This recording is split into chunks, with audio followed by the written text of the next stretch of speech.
Hello everybody! Today I'm going to show you how to remove the clamshell to the Lotus Evora 400. First thing I did here was remove my wheel. If you can't do that, why the hell are you watching this video?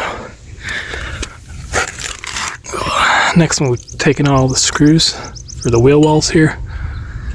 This one's been a little stubborn, but the rest came out pretty easy. I'll have to remove a flap. Looks like this. Sitting right here. Those have machine screws, the rest of the screws are plastic. And you should be able to just pop these right off once you get all the screws out for the wheel well. So in case anyone's wondering, the jack points for the Lotus are labeled. They have a little arrow pointing to where they are, their little reinforced area. So it's pretty easy to jack them up as everything's already laid out for you. Okay, so wheel well is out. They're basically held in by these plastic screws that are in these, screwed into these plastic things that basically stick into the holes drilled into the body here. So all you have to really do is once you get the screw on out, then you can pop these plastic pieces off, and then the whole wheel well kind of comes out. It's all kinds of dirty in here. Yeah, you could do this just if you wanted to clean out on the inside of your wheel well too, if you wanted. That's all you wanted to do. So next we're going to start unbolting these bolts here that hold the clamshell, front clamshell, to the body of the car. So you'll just want to move this insulation here kind of out of the way. And to get this panel off here, we can unscrew the screws that are just kind of chilling right there. They're 8mm, so they're pretty small.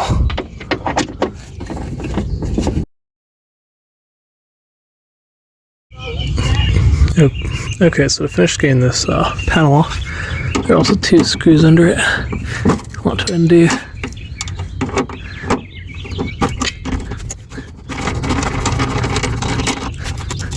And just like that, once you got the screws undone, the whole panel comes off. And you can put it to the side. There are 2 spacers on the top you'll want to account for, and you want to account for how many were there so your spacing doesn't get off. Mine had 3, and they were in, one had 2, and one only had 1, so you'll want to keep that into consideration. And now we can access the brackets that hold the clamshell into place on this side. And we can also see the screws here that hold the clamshell in place on the front here. And we can go ahead and start removal of that. Okay, managed to get all those screws out. The hardest screw to get out was, there was one all the way back here. You can see right there where there's a place for a screw. And that was a little tight, but I was able to get it out. So all those screws are out. Screws removed from the bracket right here. All this is kind of free now. And I can go ahead and start on the other side. But before I do that, I need to remove my badge here, as there's a screw under it. So all I have to do is pry it up, and it comes right out. That is if yours has Velcro on it, which I'm sure probably does not. So if it does not, you'll have to use floss, and basically it's glued on the back, and you have to kind of saw out the glue till it comes out. And then under there is a nice little screw that you're going to have to undo. So unlike the ones in the wheel well, this screw here is a 10mm. And then you can just unscrew it like that, and it's a little bit of an angle, so you just have to kind of try and angle it in and get it out. There you go. I went ahead and labeled all my screws so I don't forget where they go. Okay, so to get to the last screw on the front clamp, you actually have to remove your lights. So, or there's 2 screws that you have to remove, that the light's in the way. So to remove the light, it's pretty straightforward. There's 2 screws right here, and there's one all the way back there. You have to reach, you'll see it's pretty, I already removed it, but it's pretty straightforward to see, and then your light is kind of free. quick tip on getting that last screw that's all the way back there. Right there, I just removed it, but this is on the right or on the left side of the car right now. But that screw right there, it's hard to get for the light right there.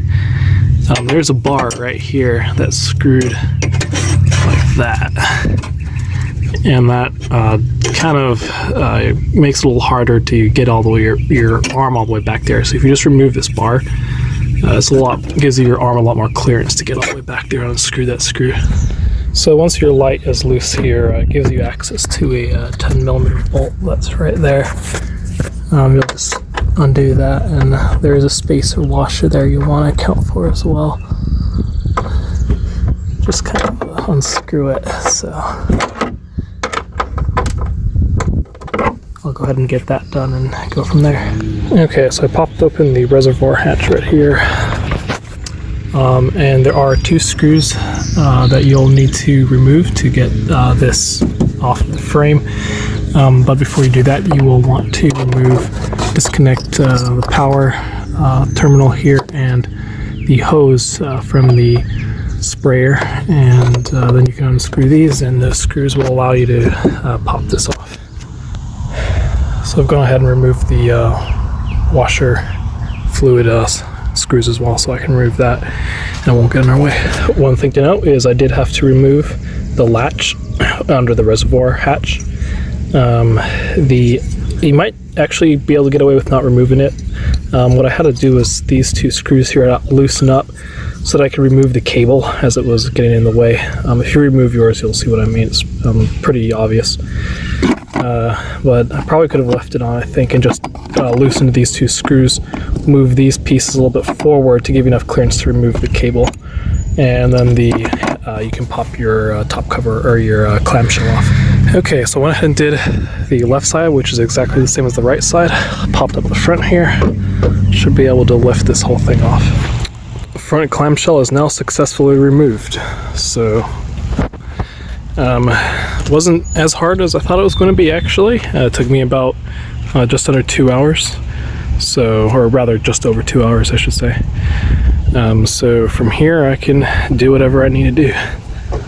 Okay, so reinstallation is pretty straightforward. First you put your clamshell back on, and then you just bolt everything back up. So I've gone ahead and bolt the panel back into place, and I've bolted the screws that go all up in here. I still have to bolt that one down, but I'll do that in a minute. And you'll also need a bolt in your headlight right here. There were rumors, or at least people were claiming on forums and elsewhere, that this is the most difficult part as it takes forever to align your lights, but I didn't really find that to be the case. I don't know where that information stems from. Maybe it's different on the regular Evora as opposed to the Evora 400, but I didn't have any problems. I just removed this bar right here so I could get hand clearance all the way to the back. Installed that screw right there. I just had to get it through the washer and into the light, and then just kind of checked on the top, made sure it was aligned, went ahead and got these screws put into place, and just kind of got everything hand tight, and then just made sure it was aligned on the top, and that was it. Passenger side is now all put together. I got the bar installed, all of the screws are in place, light is in place, so I'm going to go ahead and put in the wheel well, and that should wrap things up. Once again, the light was really easy to line up. I still don't know what all those complaints were on the forums and online about the lights being difficult to align, so yeah. And that, my friends, is how you remove and reinstall the clamshell, the front clamshell, to the Lotus Evora 400. I hope this is informative. Have a good one.